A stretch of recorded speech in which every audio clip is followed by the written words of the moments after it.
Assalamualaikum warahmatullahi wabarakatuh. Anak-anakku dimanapun kalian berada, satu-satunya batasan untuk meraih mimpi kita adalah keraguan-raguan kita akan hari ini. Marilah kita maju dengan keyakinan yang aktif dan kuat.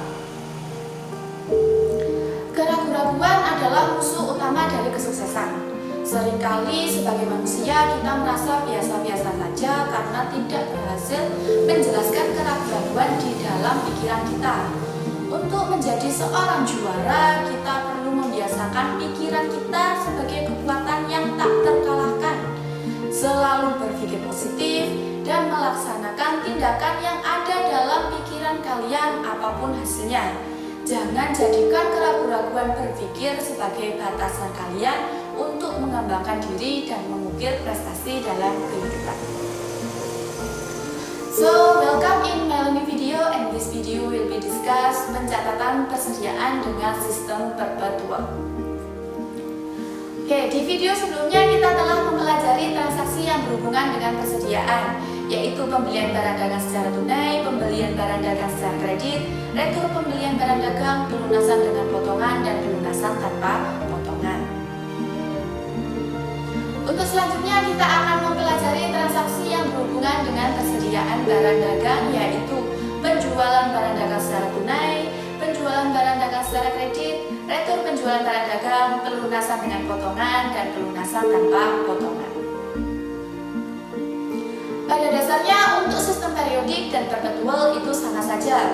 Hanya saja di sistem perpetual terdapat tambahan jurnal mengenai harga pokok penjualan pada saat penjualan dan retur penjualan. Contoh pertama yaitu penjualan barang dagang secara tunai. Pada tanggal 10 Januari dijual barang dagang sejumlah 10 juta secara tunai dengan harga pokok penjualan 8 juta. Karena kita menjual secara tunai, maka kita akan mendapatkan uang. Dan kalau kita mendapatkan uang, maka kas kita bertambah. Kas bertambah di sisi debit. Lalu kreditnya apa?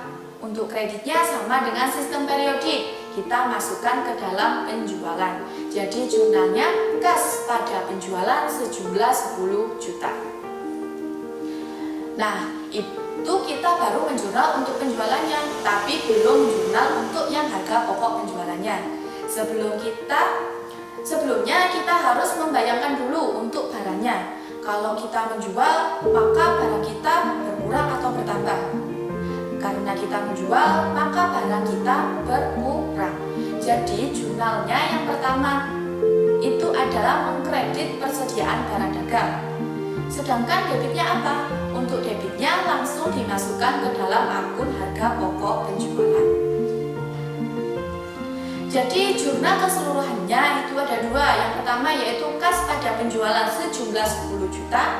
Kemudian yang kedua yaitu harga pokok penjualan pada persediaan barang dagang sejumlah 8 juta. Oke, contoh selanjutnya yaitu penjualan barang dagang secara kredit. Pada tanggal 13 Januari dijual barang dagang sejumlah 14.500.000 dengan syarat 2/10 N/30. Harga pokok penjualannya yaitu 13 juta. Karena terdapat syarat pembayaran, maka sudah dipastikan kalau transaksi tersebut dilakukan secara kredit. Dan kalau kita menjual secara kredit, maka kita belum menerima uang. Kalau kita belum menerima uang, maka kita mempunyai piutang. Dan piutang kita bertambah di sisi debit. Lalu untuk kreditnya apa? Untuk kreditnya sama dengan penjualan tunai, yaitu penjualan. Jadi jumlahnya piutang dagang pada penjualan sejumlah 14.500.000. Sama halnya dengan penjualan tunai, itu kita baru menjurnal untuk yang penjualannya, tapi belum menjurnal untuk yang harga pokok penjualannya. Sebelumnya kita harus bayangkan dulu untuk barangnya. Kalau kita menjual, maka barang kita berkurang atau bertambah. Nah, karena kita menjual, maka barang kita itu berkurang.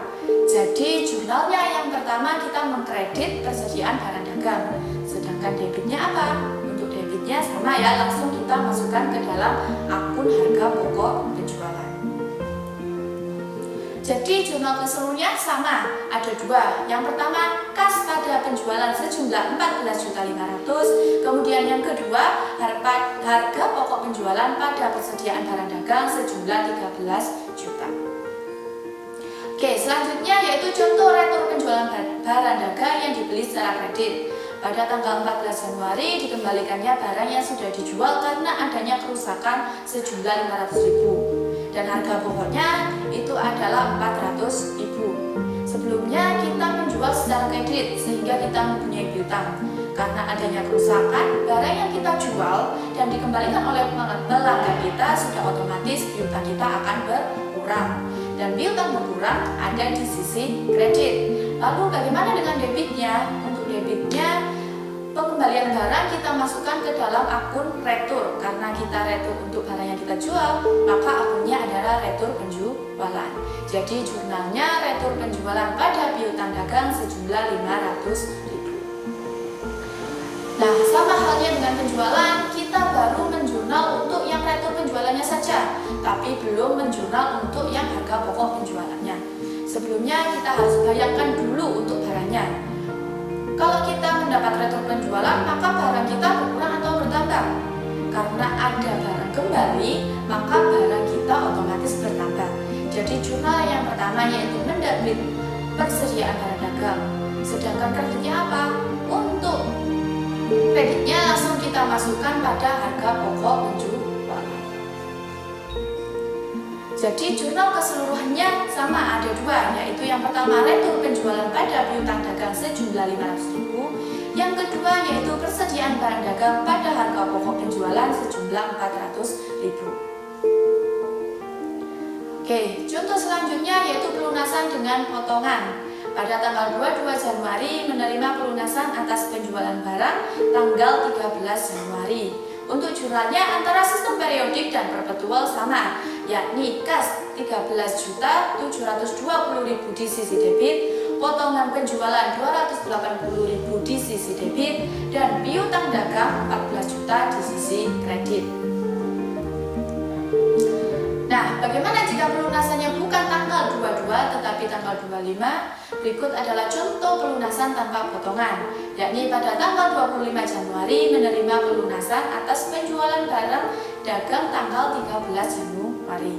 Untuk jurnalnya antara sistem periodik dan perpetual sama, yakni kas pada piutang dagang sejumlah 14 juta.